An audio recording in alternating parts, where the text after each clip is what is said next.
শালা দাদার সাথে পাঙ্গা নিবি? হ্যালো দাদা, কাজ হয়েছে? হ্যাঁ দাদা। সাব্বাস, এই না হলি তুই আমার শের। আমি এক্ষুনি আসছি। নমস্কার। সবার মুখেই শুনছি অনেক সমাজ সেবা করছেন। ভালো ভালো ভালো, কিন্তু জনতা তো সমাজ সেবা করার জন্য আমাকে বেছে নিয়েছে। এগুলো তো আমার কাজ। আপনি কেন ফালতু ফালতু কষ্ট করতে যাচ্ছেন? থানায় বসে তাস খেলুন, লুডো খেলুন। এই জলখাবারটা দে। 10 লাখ আছে, প্রতি মাসের 1 তারিখে পৌঁছে যাবে। ঘুষ দিচ্ছেন? আপনি জানেন একজন অন ডিউটি পুলিশ অফিসারকে ঘুষ দেওয়ার কারণে আপনাকে এক্ষুনি অ্যারেস্ট করতে পারি। এতদিন কি করেছেন না করেছেন আমি কিচ্ছু দেখতে চাই না। কাল থেকে যদি আপনি আপনার অবৈধ কাজকর্ম বন্ধ না করেন, কোমরে দড়ি বেঁধে কুকুর মতো টানতে টানতে আপনাকে লকআপে ঢোকাবো। আন্ডারস্ট্যান্ড? এই প্রথম কোনো অফিসারকে দেখলাম গান্ধীজিকে অপমান করতে। আর হ্যাঁ, আমার ব্যবসা বন্ধ হবে না। আপনি যদি পারেন ছিঁড়ে দেন। তোর ভাইও সাউথের নায়কদের মতো এন্ট্রি করেছিল, কিন্তু ওমালকে বোঝাবে কে বল? হে এলাকার নায়কও আমি, ভিলেনও আমি। দাদা, আমাদের সামনে প্রশ্ন উঠে আসছে, যেখানে পুলিশের নিরাপদ নেই সেখানে সাধারণ মানুষের কি হবে? কার ভরসায় থাকবে? আমি সরাসরি কথা বলার চেষ্টা করব মির্জাপুর থানার ওসি রিহান মন্ডলের সঙ্গে। আপনি কি কারা খুন করার চেষ্টা করেছিল? আপনি কি কাউকে চিনতে পেরেছেন? না, প্রত্যেকের মুখ কাপড় দিয়ে ঢাকা ছিল।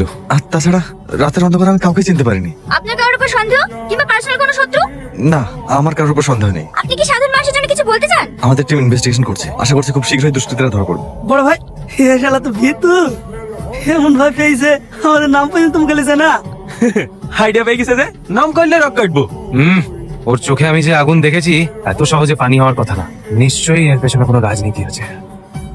আমি এত করে বারণ করলাম, এখানে পোস্টিং নিস নি, এখানে পোস্টিং নিস নি। আসতে বসুন। আমার একটা কথা শুনলো না। ঠিক আছে, একটু চুপ করেন না মা, এখন আবার শুরু করলেন কেন? হ্যাঁ, আশকানা দাও গো। একটা ছেলে তো হারিয়েছে, এবারে আর কিছু হয়ে গেলে। মা। আরে বৌদি তো হালু লিছে নাকি? অত রক্ত ঝরিছে, হালু খাওয়াইলে বাঁধাবে। 2 কেজি খাসির মাংস লিদি। আমি কারোর সাথে কথা বলছি না, আমার সাথে কথা বলবেন না। আরে রেগে যাচ্ছে মনে হচ্ছে। অত রাগ স্বাস্থ্যের পক্ষে ভালো না। সরি বৌদি, সরি। পাপ যেহেতু আমি করেছি, পুণ্যটাও আমি করবো। এই সঞ্জু, বৌদিকে বিয়ে করবি? হ্যাঁ, একটা মেয়ে আছে কিন্তু। আমার কোনো অসুবিধা নেই। আই বড় ছেলে, বৌদি বিয়েটা করে ফেলো। এই অল্প বয়সে আর কতদিন একা একা থাকবা? জানো ও মা, এই টাকাটা লাগবে না। টাকাটা আমাদেরকে দিয়ে গেল চাচা। আমি নিয়ে নিলাম বৌদি। বৌদির মাথাটা দেখেছি।